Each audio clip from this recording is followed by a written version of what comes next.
70 सीटें मिलेंगी बीजेपी को। देखिए, ये 10 साल है 2014 से 24 के। आजादी के बाद के 75 साल में जब भी देश का इतिहास लिखा जाएगा, मोदी जी के शासन के 10 साल स्वर्णिम अक्षरों से अंकित होने वाले हैं। ये 10 साल में भारत की जनता अनुभव कर रही है, एक देश की नई पहचान समग्र विश्व के सामने खड़ी हुई है। देश का हर नागरिक सम्मान के साथ कहता है कि हाँ मैं भारतीय हूं, गर्व के साथ कहता है हाँ मैं भारतीय हूं, और दुनिया में जहां जहां भी भारतीय पासपोर्ट के साथ जो कोई भी जाता है, इसका बड़ा सम्मान होता है।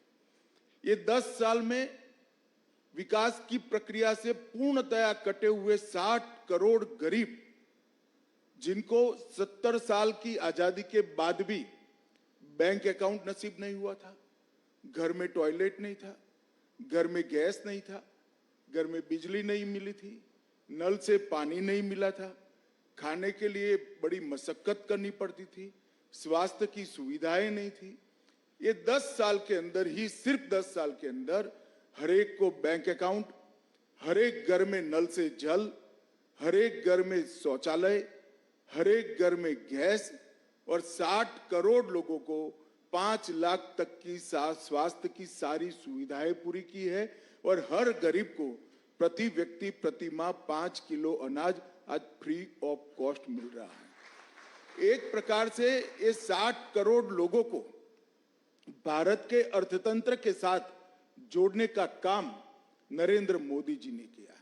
ये 10 साल के अंदर ही देश जिसकी बड़े समय से राह देखता था कि भारत अपने अर्थतंत्र को दुनिया की तालिका में बहुत आगे पहुंचा है।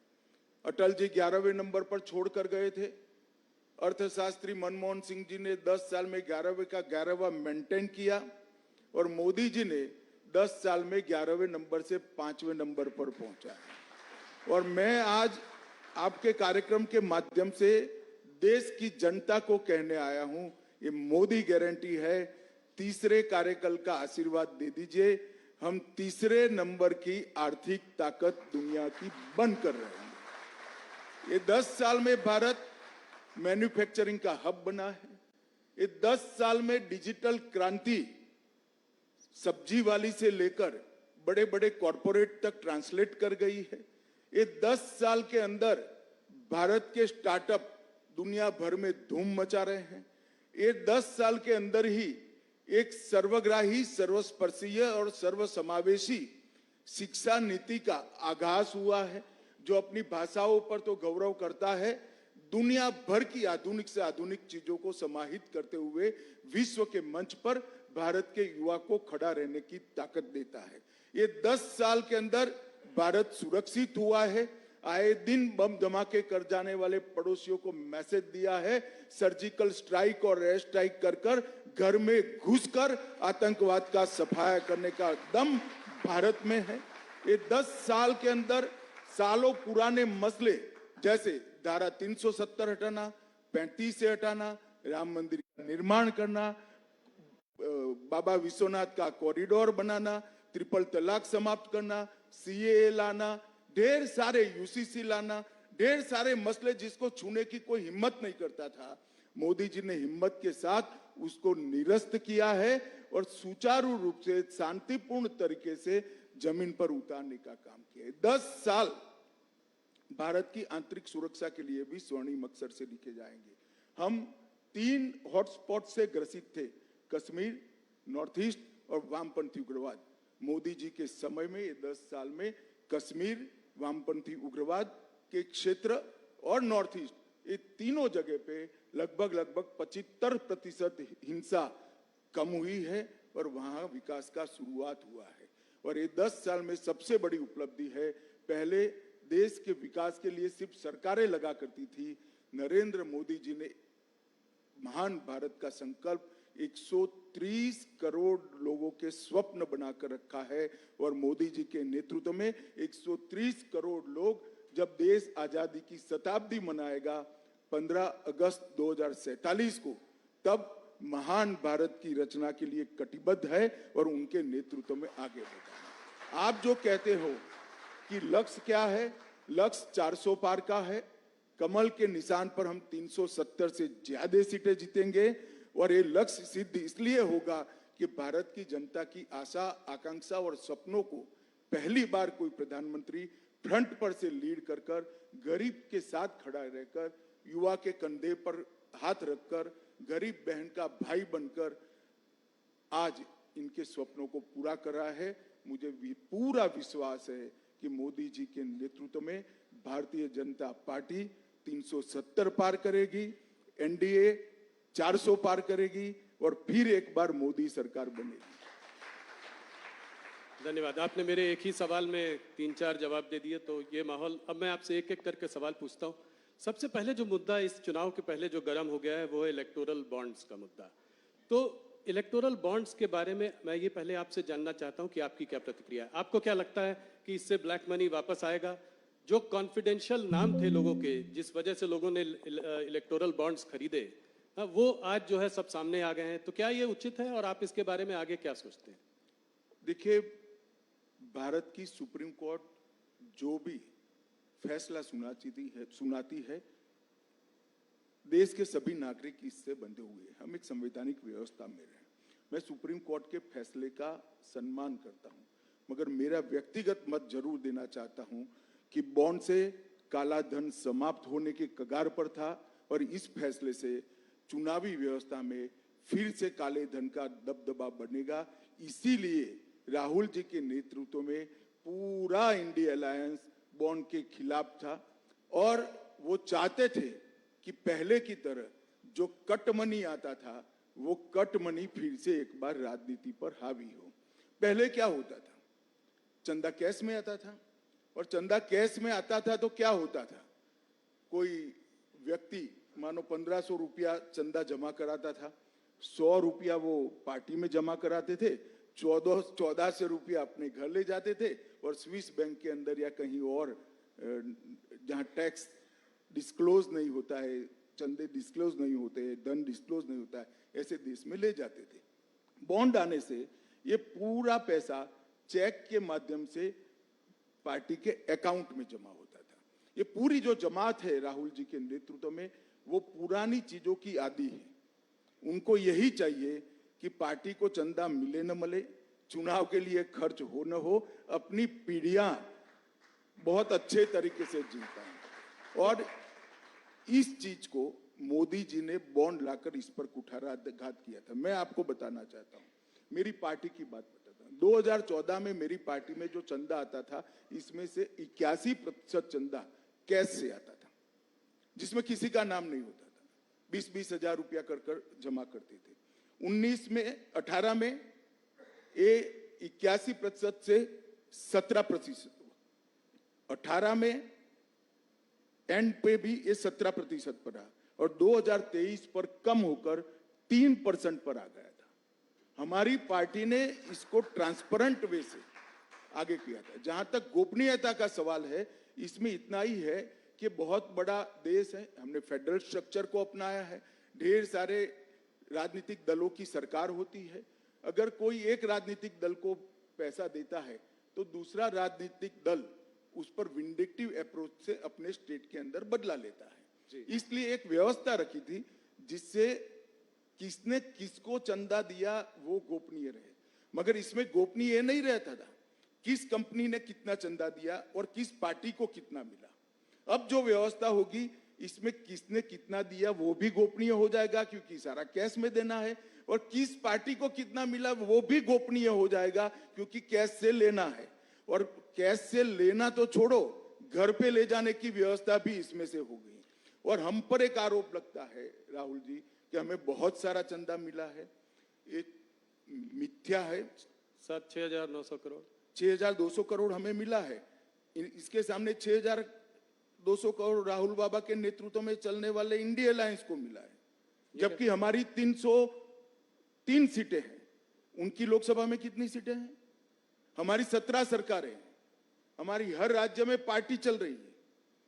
और एक काम के सामने चंदे का जो सवाल है वो भी गलत है, क्योंकि 2019 लोकसभा में हमें जो 6,000 करोड़ मिला, इसमें से 2019 लोकसभा के समय पर जो बॉन्ड खुले हैं, इसमें 3,071 करोड़ चंदा मिला है। तो आप जाहिर है, जब आचार संहिता कोड ऑफ कंडक्ट आ जाता है तो कोई काम के सामने चंदा नहीं होता है। और विधानसभा के चुनाव के कोड ऑफ कंडक्ट लगने के बाद हमें 2640 करोड़ रुपया मिला है। उस वक्त भी कोड ऑफ कंडक्ट होता है, कोई काम नहीं होता है। तो 90% से ज्यादा चंदा बॉन्ड से हमें कोड ऑफ कंडक्ट लगने के बाद मिला है। तो ये जो आर्ग्यूमेंट कर रहे हैं बड़े बड़े धाराशास्त्री, जो ये पूरी सिस्टम के फायदा उठाने वाले हैं, क्योंकि वो भी राजनेता ही है ज्यादातर, चंदे वाली, कैश चंदे वाली व्यवस्था का फायदा उठाने वाले, वो उनका आर्गुमेंट था कि इससे सरकारी नीतियां प्रभावित होती है। उनको ये मालूम नहीं है कोड ऑफ कंडक्ट बनने के बाद कोई नीति आ नहीं सकती। तो ज्यादातर चंदा तो कोड ऑफ कंडक्ट के समय में हमारा आया है 90% चंदा। राहुल जी इसको हफ्ता वसूली कहते हैं, खुद भी 1400 करोड़ उनको मिला उनकी पार्टी ठीक है, तो फिर उन्होंने 1600 करोड़ का हफ्ता क्यों वसूला, वो उसका हिसाब देना चाहिए। 1600 करोड़ उनको भी मिला है, हमें 6,000 करोड़ मिला है, तो सामने सारे इंडी अलायंस घमंडिया गठबंधन को भी 6,000 करोड़ मिला है, एक पैसा कम नहीं मिला है। राहुल जी ने सबसे पहले वो चंदा कहां से वसूल लाए, हफ्ता कहां से वसूल लाए, इसका हिसाब। हम तो कहते हैं इसमें एक पैसा हफ्ता नहीं है, ये शुद्ध रूप से पारदर्शी तरीके से लाया गया चंदा है।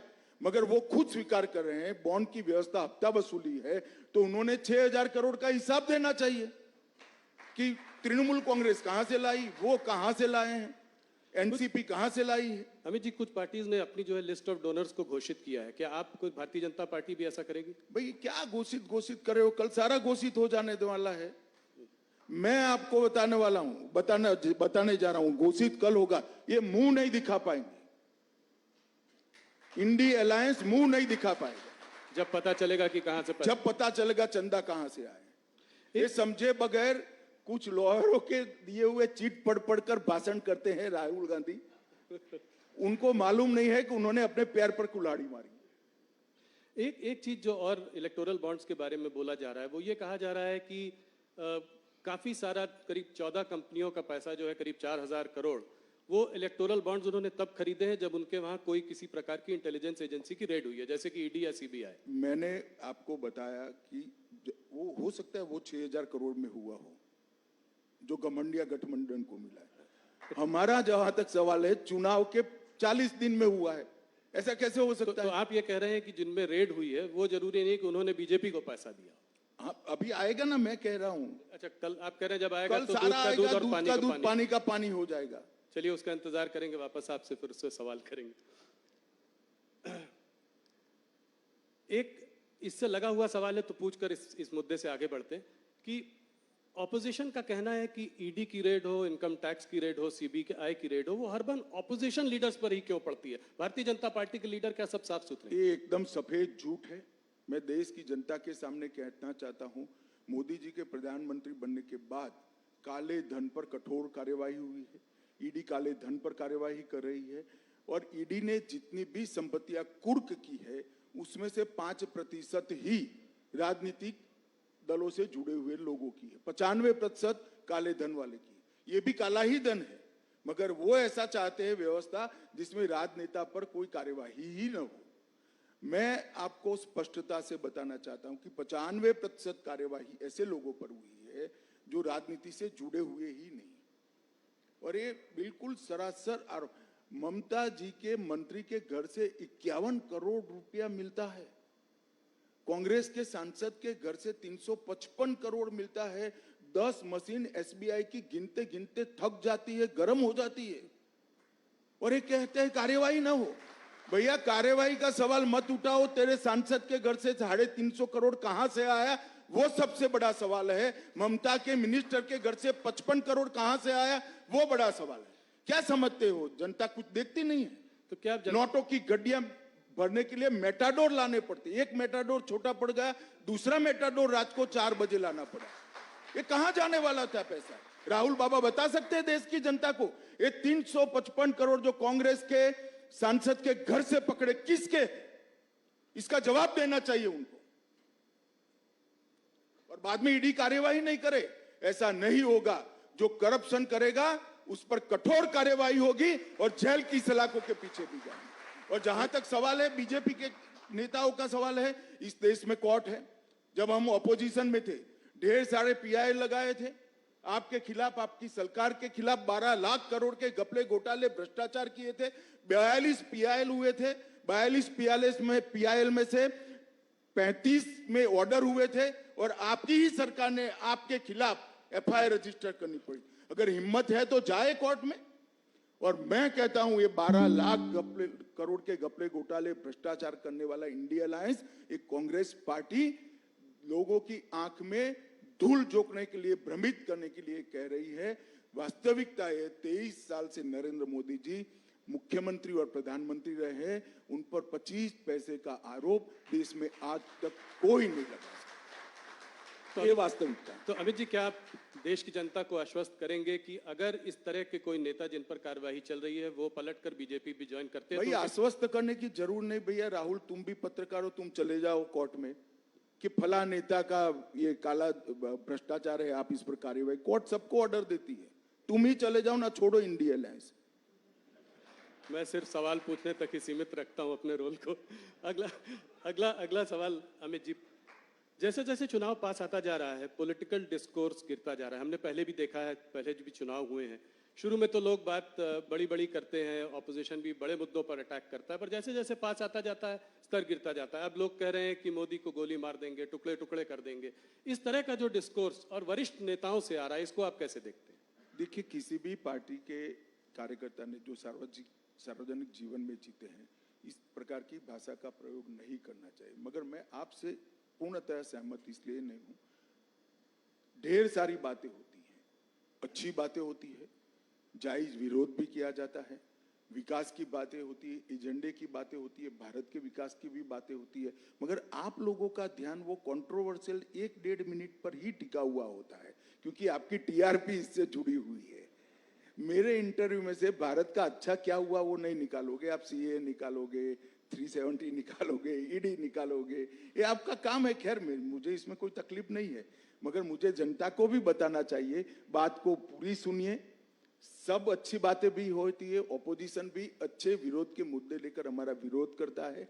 ऐसा नहीं है कि देश में गाली गलौज की राजनीति हुई है। ये बात सही है आपकी, मोदी जी पर कुछ ज्यादा प्रेम है इन लोगों को, तो जब भी चुनाव आता है मोदी जी को गालियां बोलते हैं। मगर एक रिकॉर्ड है मोदी जी का 2001 से, जितनी गालियां ज्यादा पड़ती है, कमल इतना जोर से खिलता है, मोदी जी ज्यादा बहुमत पर। और इस बार भी यही होने, किसी के कहने से कोई मरता नहीं है।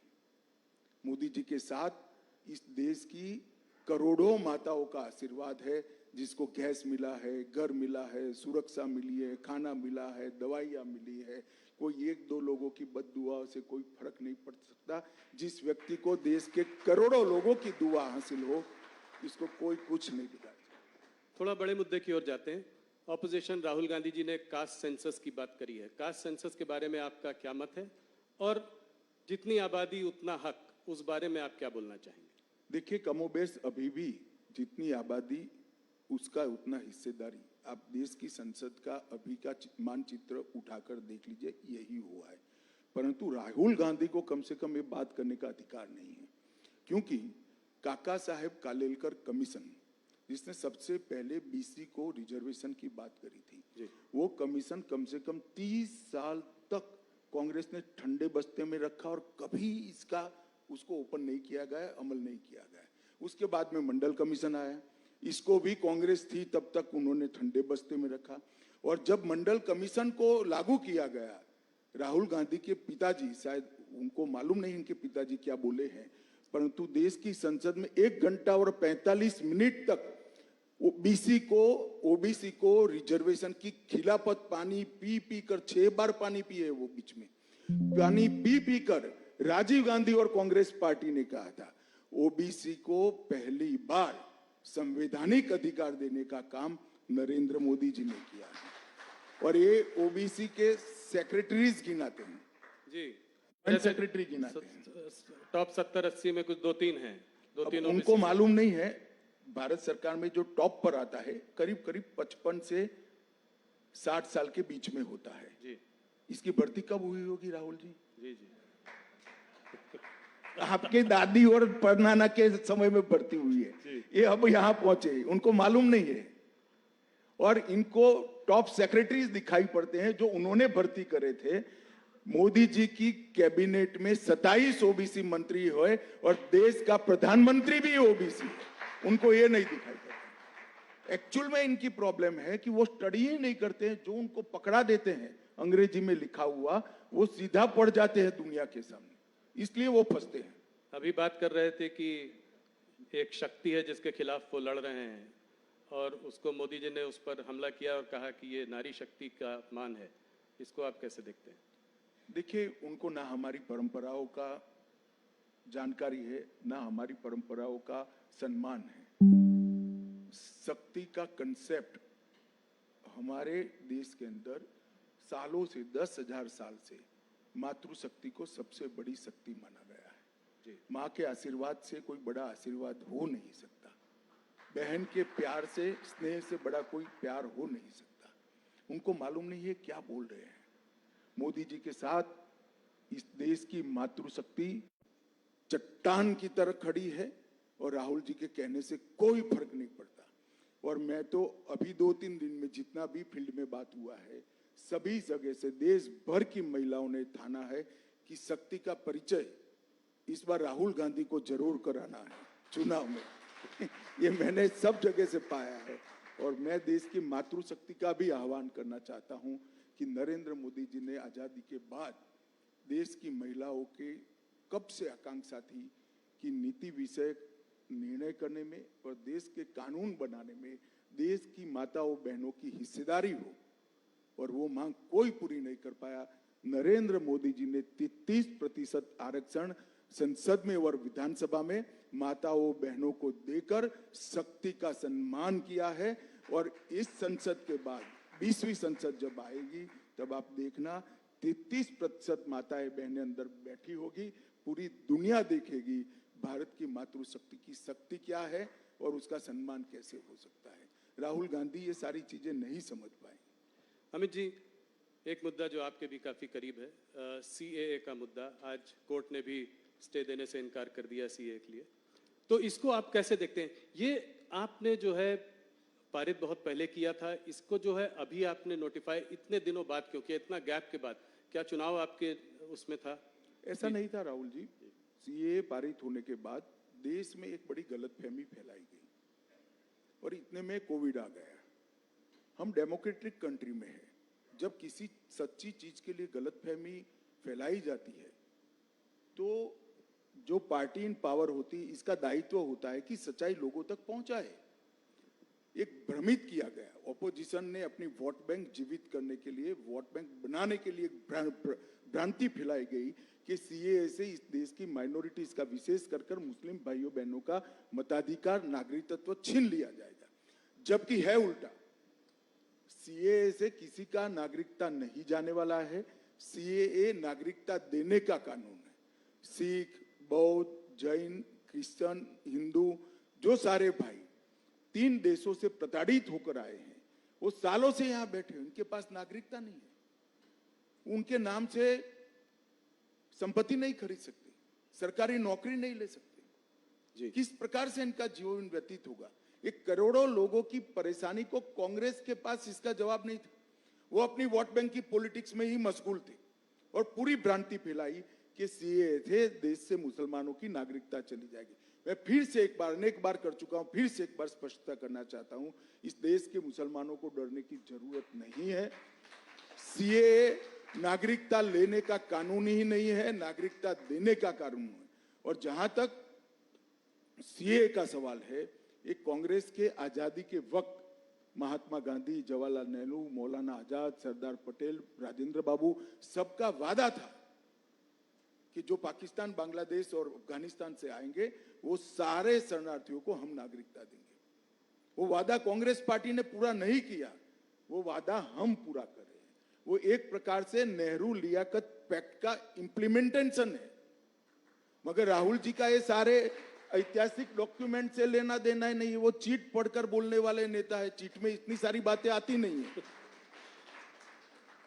केजरीवाल जी, ममता जी, राहुल जी, सबका कहना यह है कि जब देश में खुद ही नौकरी और खाने पीने की इतनी समस्याएं हैं, तो जब इतने घुसपैठिए और आ जाएंगे तो इनको हम लोग नौकरियां ये कहां से देंगे? घुसपैठिए नहीं है। घुसपैठिए और शरणार्थी में फर्क होता है। और मैं केजरीवाल जी, राहुल जी, ममता जी सबको कहता हूं, अगर देश के युवाओं की नौकरी की चिंता है तो आप बांग्लादेशी घुसपैठिए और रोहिंग्यास के लिए क्यों नहीं बोलते हैं? क्यों जुबान सिल जाती है?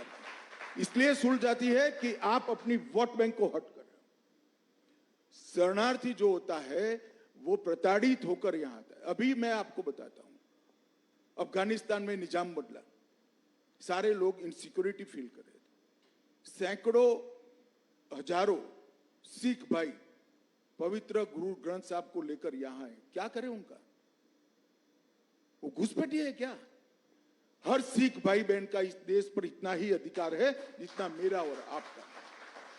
हर हिंदू भाई बहन का इतना ही अधिकार है जितना मेरा और आपका है। इसको घुसपैठिए करार देना ठीक नहीं है। और जहां तक नौकरियों का सवाल है, वो पहले से यहां रह रहे, आज रह ही रहे हैं जी। कहां लोड डालने का सवाल है?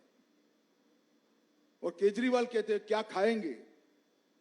केजरीवाल जी, आपको अगर प्रॉब्लम है तो 5 किलो अनाज की अर्जी कर दो, आपको भी दे देंगे, हमें कोई आपत्ति नहीं है। मोदी जी हर एक को 5 किलो अनाज दे रहे। ये सारे लोग यहीं रह रहे हैं। कहां नई कोई व्यवस्था करनी?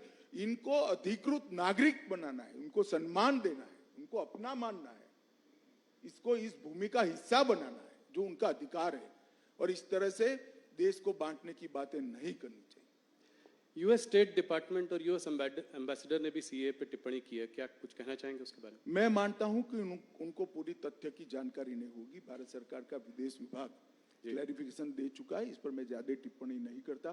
परंतु मैं इतना फर्मली कहना चाहता हूं, नागरिकता किसको देनी ये मेरे देश का अधिकार है और ये अधिकार में कोई दखल नहीं। चुनाव पास आ रहा है, अभी कुछ खबर आ रही है कि चाइनीज मिलिट्री ने कुछ दिनों पहले कहा कि अरुणाचल प्रदेश जो है उनका एक अभिन्न अंग है। इसको आप कैसे देखते हैं? क्या ये जवाहरलाल नेहरू के समय से कह रहे हैं जी। और बहुत बड़ा हिस्सा वो उस वक्त हड़प भी कर गए। मेरा तो जन्म नहीं हुआ था 1962 में जी। परंतु ये मोदी सरकार है, 1 इंच भी जमीन देश की किसी भी सरहद पर कोई नहीं ले सकता। ये हमारा भारत की जनता को वादा है। अमित जी, एक सीए से रिलेटेड सवाल है और आपने भी पहले इसकी बात की हुई है कि ये क्रोनोलॉजी की बात हुई थी कि सीए के बाद एनआरसी आएगा। एनआरसी की बात आजकल कम हो रही है, क्या इसको ये माना जाए कि इस मैनिफेस्टो में ये रहेगा या नहीं रहेगा? ऐसा है राहुल जी, ये भ्रांति फैलाई जा रही है।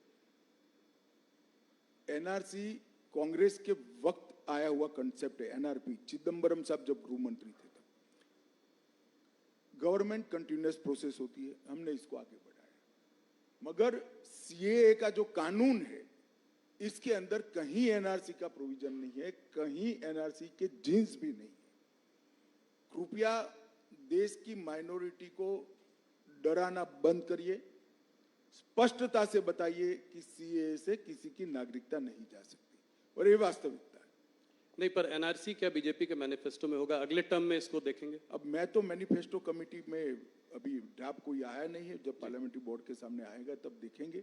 परंतु मैं इस मंच से इसकी घोषणा भी नहीं कर सकता, परंतु मैं इतना स्पष्ट कर देना चाहता हूं, अभी देश के सामने सीए का कानून है जिसमें एनआरसी के कोई वायरस नहीं है। क्या कहते हैं, इस पिछले आपका जो 5 साल का कार्यकाल रहा उसमें आप लोगों ने बहुत बड़े काम किए। 370 अभी सीएए की हम लोग बात कर रहे थे। एक यूनिफॉर्म सिविल कोड की भी बात हुई है और इसको आपने जो है उत्तराखंड के गवर्नमेंट के उसके माध्यम से शुरुआत भी की है। तो क्या अगले 5 साल में ये एक बड़ा मुद्दा रहेगा भारतीय जनता पार्टी का? आपके मैनिफेस्टो आपने कहा कि अभी आप नहीं बता सकते, मगर आप राहुल जी, यूसीसी लोकभोग्य भाषा में कॉमन सिविल कोड, ये आज से हमारा मुद्दा नहीं है जी। 1950 से हमारा मुद्दा है। इसके लिए मेरी पार्टी ने आंदोलन किया है, जनसंघ था तब से करा है और हम इससे हट नहीं सकते हैं। हम मानते हैं कि पंथ निरपेक्ष देश में सभी के लिए एक कानून होना चाहिए, इसमें किसी से कोई मतभेद। और हम इस बात को जनता के सामने मुखरता के साथ रखेंगे। उत्तराखंड सरकार यूसीसी लेकर आई है और इस यूसीसी पर इसकी अब सोशल, लीगल, जुडिशियल सभी प्रकार की स्क्रूटिनी होगी और उसके बाद में कोई एक कॉमन मत भी बनेगा देश का। परंतु यूसीसी भारतीय जनता पार्टी का देश की जनता को वादा है। हिंदू हो, मुस्लिम हो, सिख हो, ईसाई हो, बौद्ध हो, ये सभी ने एक कानून से जीना चाहिए। धार्मिक स्वतंत्रता में कोई दखल नहीं करनी चाहिए। लग्न की पद्धति क्या हो, अपने अपने धर्म के हिसाब से हो, परंतु कानून एक होना चाहिए। ये हमारे संविधान निर्माताओं ने तय की हुई बात है। ये कोई भारतीय जनता पार्टी का एजेंडा नहीं है।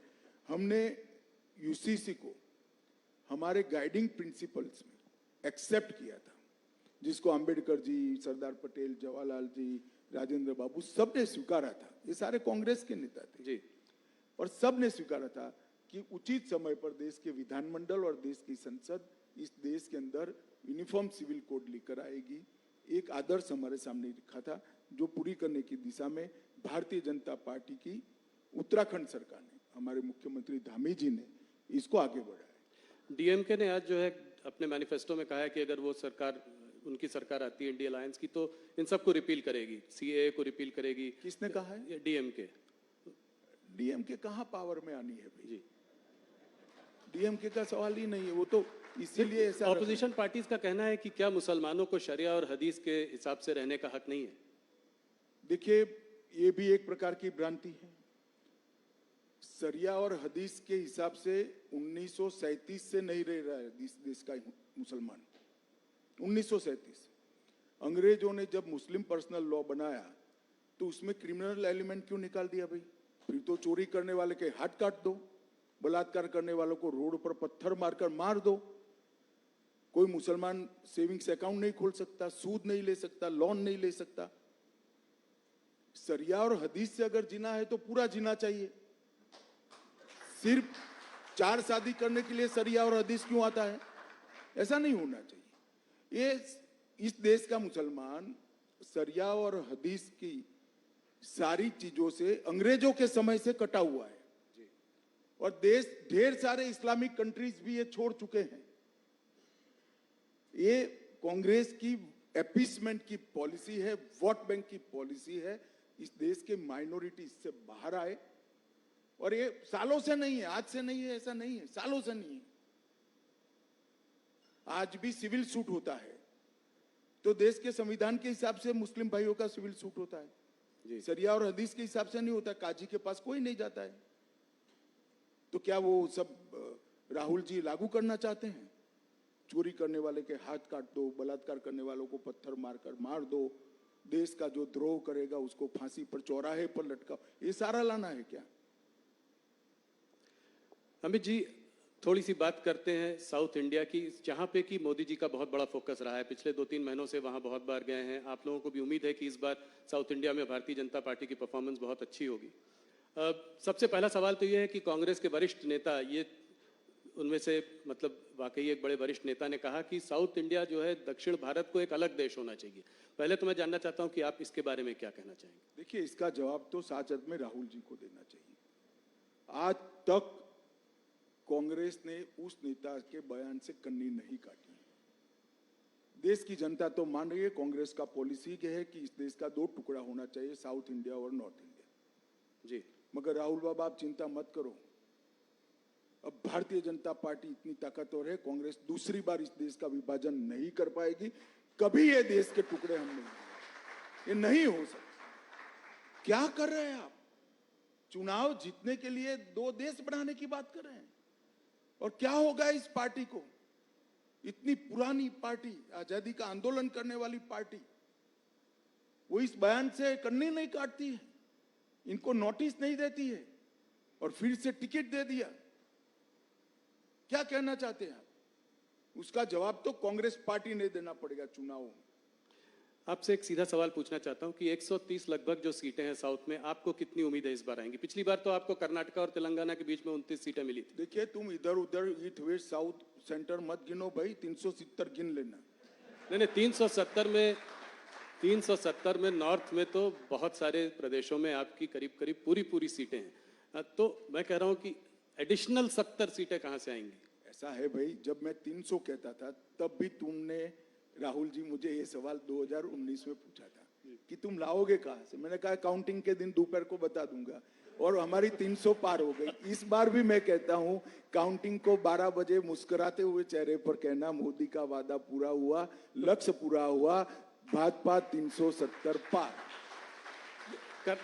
मैं ये देखना चाह रहा हूं कि कहां से आप और उम्मीद देख रहे हैं। जैसे कर्नाटका में ऐसे आपके है, ऑलरेडी ढेर सारे स्पेस है जी। बंगाल में हम बढ़ सकते हैं, उड़ीसा में बढ़ सकते हैं, तेलंगाना में बढ़ सकते हैं, हम तमिलनाडु केरल में बढ़ सकते हैं, ढेर सारी जगह है, पंजाब में बढ़ सकते हैं। नीचे से शुरू करते हैं, केरला में अकाउंट खुलेगा इस बार? भाई मैं आपको कहता हूं, आप पिसमिल अकाउंट में मत जाओ राहुल बाबू।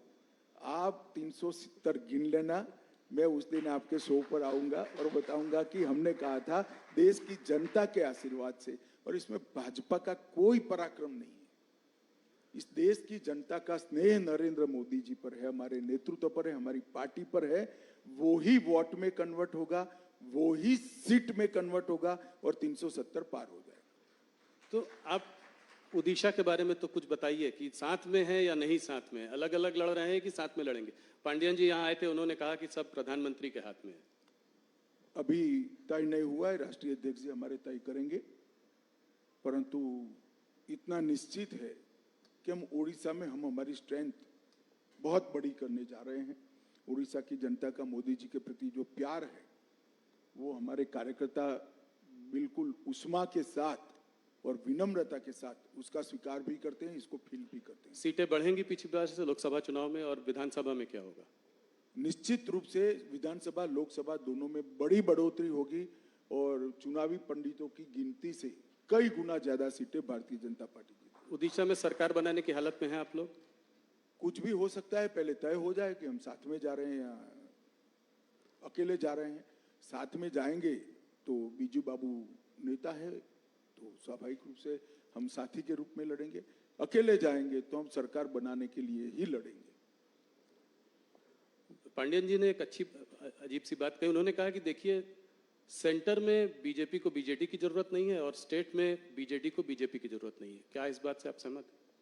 देखिए, गठबंधन हमेशा जरूरियात के आधार पर नहीं होता। हमें ढेर सारी पार्टियों ने ये पूरे 5 साल में राष्ट्रीय हित के जो मुद्दे थे, इसमें इश्यू बेस्ड समर्थन पार्लियामेंट में दिया है।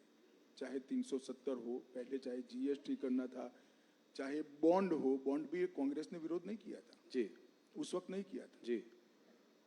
मगर इश्यू बेस्ड समर्थन हमें ढेर सारी पार्टियों ने दिया है, और मैं मानता हूं कि ये लोकतंत्र की खूबसूरती है कि विरोध हर मुद्दे पर नहीं होता है। जो मुद्दा देश हित में होता है, इसका समर्थन इरिस्पेक्टिव ऑफ पार्टी पॉलिटिक्स करना चाहिए, सबने करना चाहिए। 2 प्रदेश जहां पे चुनाव इंटरेस्टिंग हो सकता है वो है बिहार और महाराष्ट्र। थोड़ा उस पर बात करूंगा। बिहार पे आपने फिर एक बार, पलटू राम जी तो पलटी मारते रहते हैं, इस बार आपने भी पलटी मारी और उनको आपने 16 सीटें दे दी। देखो भैया, हमने नहीं मारा है पलटी, नीतीश बाबू हमारे साथ ज्वाइन हुए। हम तो जहां थे वहीं ही थे जी। हम गंगा किनारे वो पलट थे, के वापस फिर आ गए। हम गंगा किनारे ही थे, गंगा किनारे ही रहे, कोई हमारे साथ आकर मिला पर 16 सीटें उनको दे दी आपने।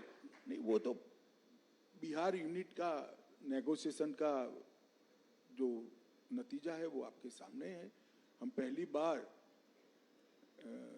नीतीश कुमार जी से ज्यादा सीटें लड़ रहे हैं जी। बड़े भाई की भूमिका में आए हैं, वो हमारे लिए बड़ी बात है, और मुझे विश्वास है कि हम बहुत अच्छी तरह से बिहार में विजयी होंगे। 5 सीट चिराग पासवान जी को दी, पर पशुपति पारस को आपने डंप कर दिया। कोई उनके संग भी समझौता हो सकता है? अभी उन्होंने रिजाइन भी कर दिया आपकी मंत्रालय मिनिस्ट्री। अब समझौते की गुंजाइश नहीं रही, कम रह गई है, लगभग नहींवत है। अच्छा था अगर परिवार पूरा साथ में आता, मगर ठीक है भाई। अभी आप बड़े भाई के रूप में यहाँ आए हैं, तो क्या विधानसभा में भी बड़े भाई के रूप में ही आएंगे और मुख्यमंत्री का चेहरा भारतीय जनता पार्टी का होगा? अभी कुछ नहीं तय नहीं है। हमें लोकसभा का चुनाव है, 370 और 400 के लक्ष्य के लिए सब लोग लगे हैं। विजयी होने के बाद आगे का रणनीति हम बनाएंगे। इस बार देखा है बिहार में आपने और छोटी पार्टियों को भी साथ में ले लिया, यही रुख जो है महाराष्ट्र में भी देख रहे हैं। अगर महाराष्ट्र में देखें तो आप पहले आप शिंदे जी को लाए, उसके बाद अजीत पवार आए, आज कल आपसे राज ठाकरे भी मिलकर गए हैं। तो कितनी सीटों का आपको, पिछली बार 41 सीटें थी आपकी 48 में, क्या उससे ऊपर हम जा सकते हैं? 41 से ज्यादा सीटें महाराष्ट्र में जीतेंगे।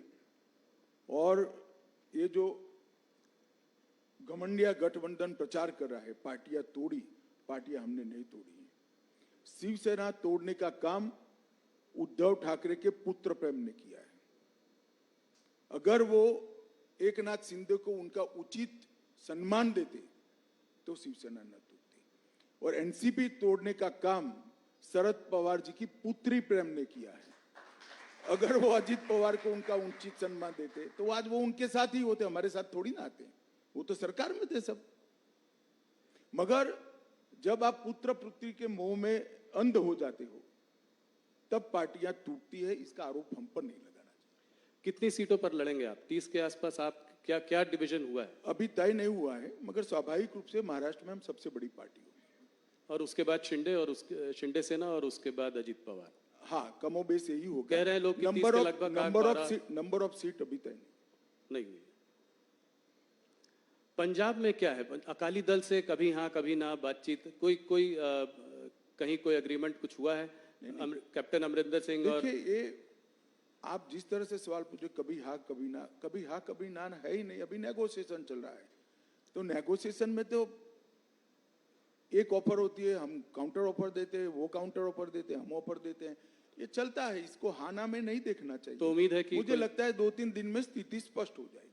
पर आप लोग चाहते हैं कि साथ में लड़ें, ये स्वाभाविक। हम तो चाहते हैं कि हमारे एनडीए के सारे साथी हमारे साथ हो, फिर से एक बार सारा एनडीए संपूर्ण बने। परंतु भारतीय जनता पार्टी का उचित हिस्सा और हमारे कार्यकर्ताओं का सम्मान, वो भी हमारी चिंता का विषय होता है। तो हरियाणा में दुष्यंत चौटाला से बाद में फिर से समझौता हो सकता है? दरवाजे बंद नहीं है, एनडीए में रह सकते हैं। अभी तो आपने, बहुत जल्दी होगी। अभी तो वो हमसे अलग हुए हैं, उन्होंने अपनी सीटें लड़ने का ऐलान किया है। तो अब तो आमने सामने चुनाव लड़ेंगे और जब नतीजे आएंगे तब देखेंगे। मगर अभी तो हम आमने सामने ही चुनाव लड़ रहे हैं। 2-3 सवाल इन्हीं मुद्दों पर और प्रदेशों पर। और आंध्र प्रदेश और तेलंगाना में आप इस बार अपनी पोजीशन को कैसे देखते हैं? क्या पिछली बार से स्ट्रांग रहेंगे आप तेलंगाना में? निश्चित रूप से जिस प्रकार का स्वागत पलक पावड़े बिछाकर दक्षिण भारत की जनता मोदी जी का कर रही है, वो भारतीय जनता पार्टी के लिए उत्साहवर्धन करने वाली बात है। पहली बार भाजपा के किसी नेता को इतना सकारात्मक उत्साहजनक प्रतिसाद देश की जनता के, दक्षिण भारत की जनता से मिल रहा है। वो हमारे लिए बहुत आनंद का विषय है, उत्साह बढ़ाने वाला विषय है।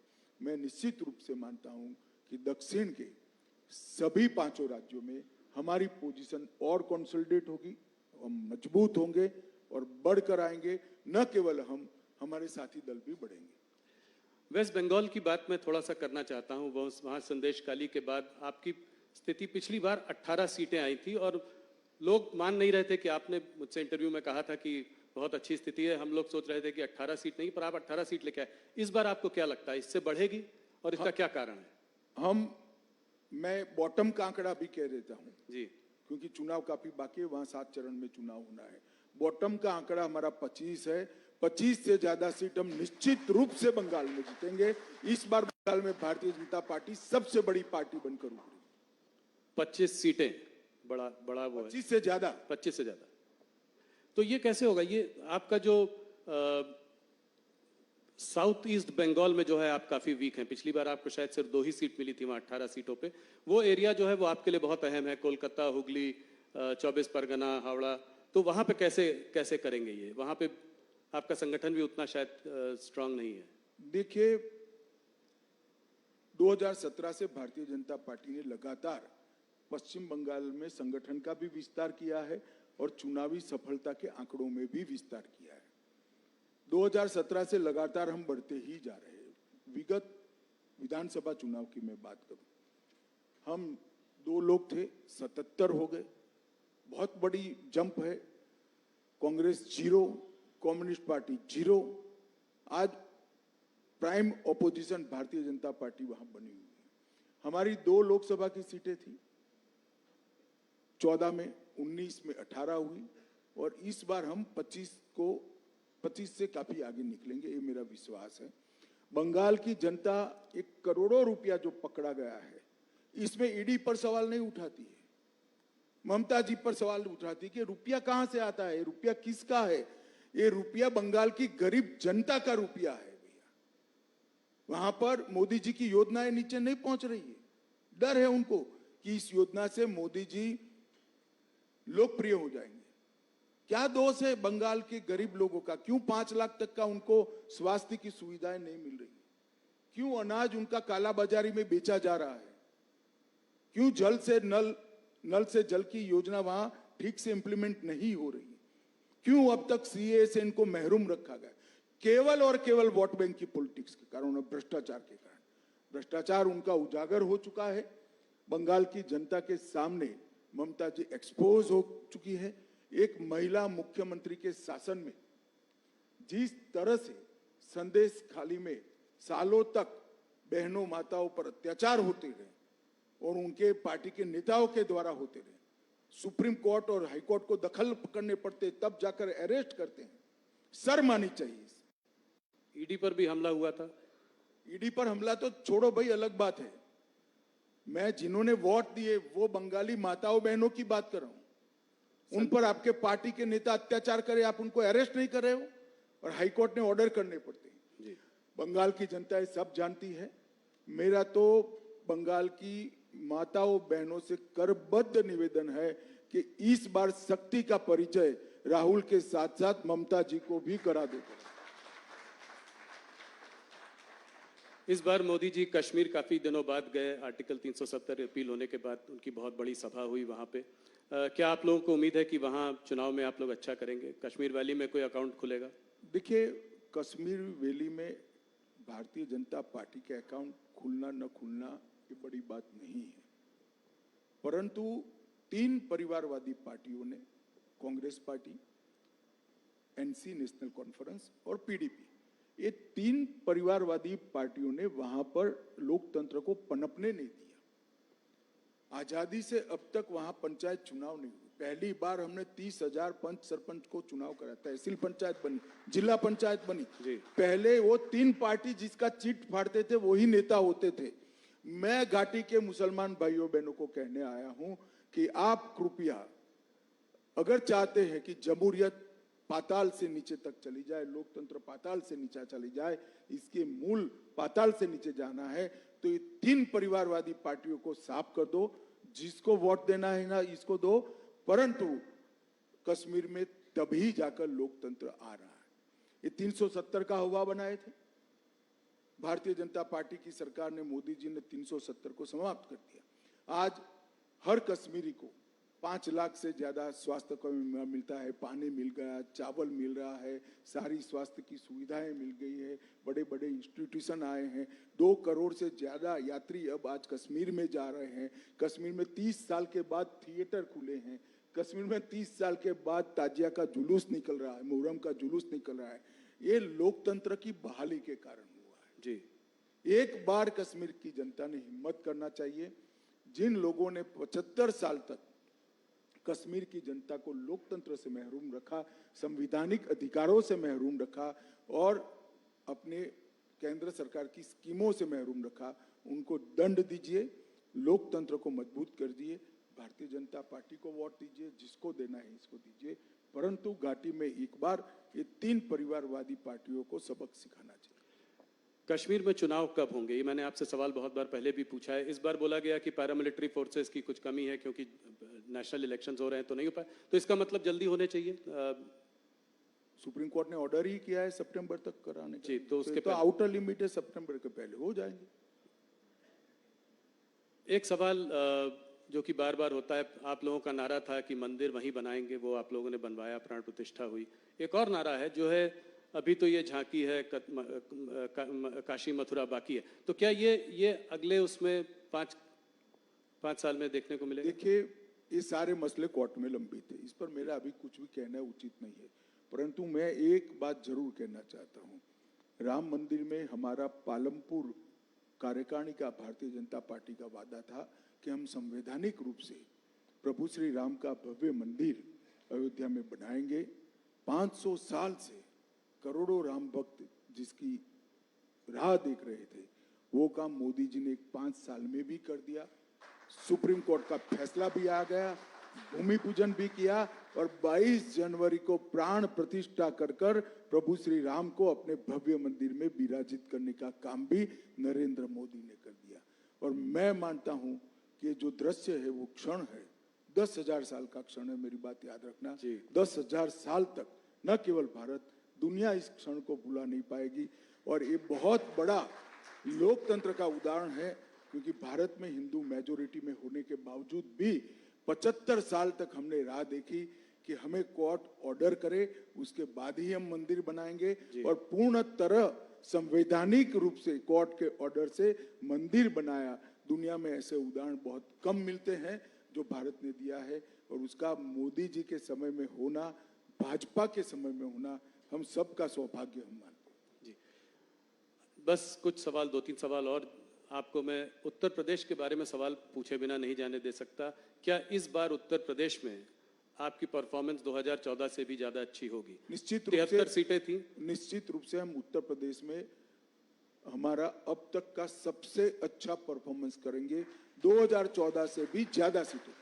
इसका मतलब रायबरेली में आप जीत सकते हैं, कन्नौज, मैनपुरी, आजमगढ़, इन सब में सीटों के नाम पे न पड़िए। पूरी उत्तर प्रदेश की जनता परिवारवाद से त्रस्त है। इस बार परिवारवादी पार्टियों को जनता सबक सिखाएगी, ऐसा मुझे भरोसा है। आपसे हर बार जब इंटरव्यू करते हैं तमाम सवाल पूछते हैं, देश भर की बातें होती हैं। गृह मंत्रालय के कुछ अचीवमेंट्स बताइए जो 5 साल में, जो आप सबसे बड़ा मानते हैं। देखिए, कोई अचीवमेंट बड़ा या न छोटा नहीं हो सकता। हर अचीवमेंट की अपनी जगह पे एक अहमियत होती है। छोटे से छोटा फैसला बहुत बड़ा हो सकता है अपनी जगह पे। जैसे मैं कहता हूं, जब 5 किलो आरडीएक्स पकड़ा जाता है तो लोगों को लगता है, इतना कॉलम आता है कि आज 5 किलो आरडीएक्स पकड़ा गया।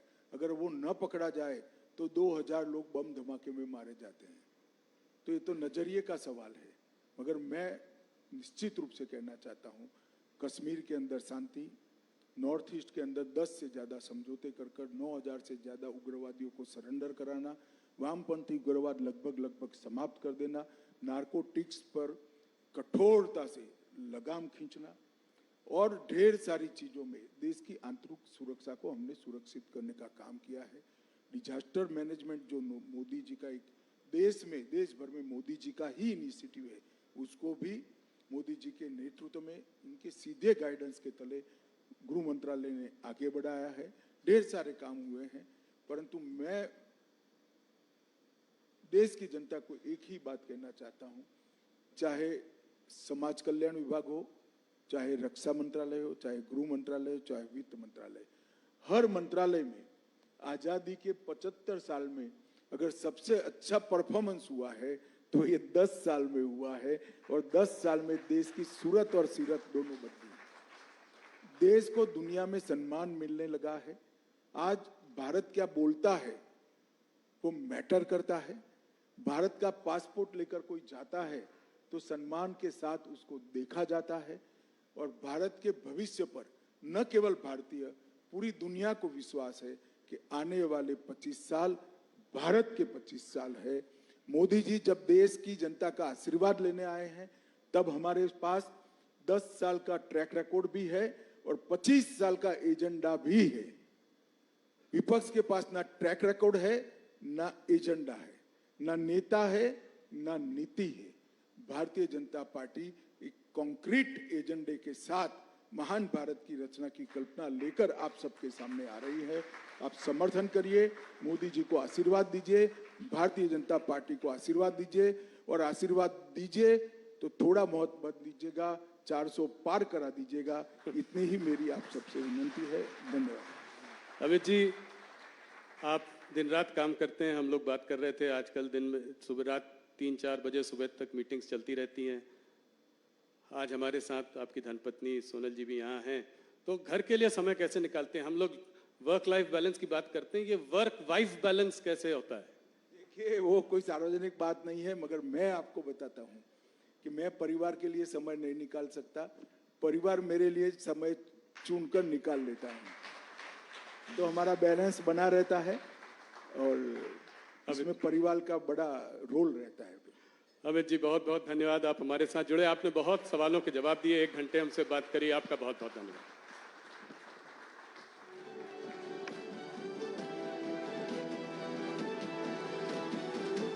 Thank you so much.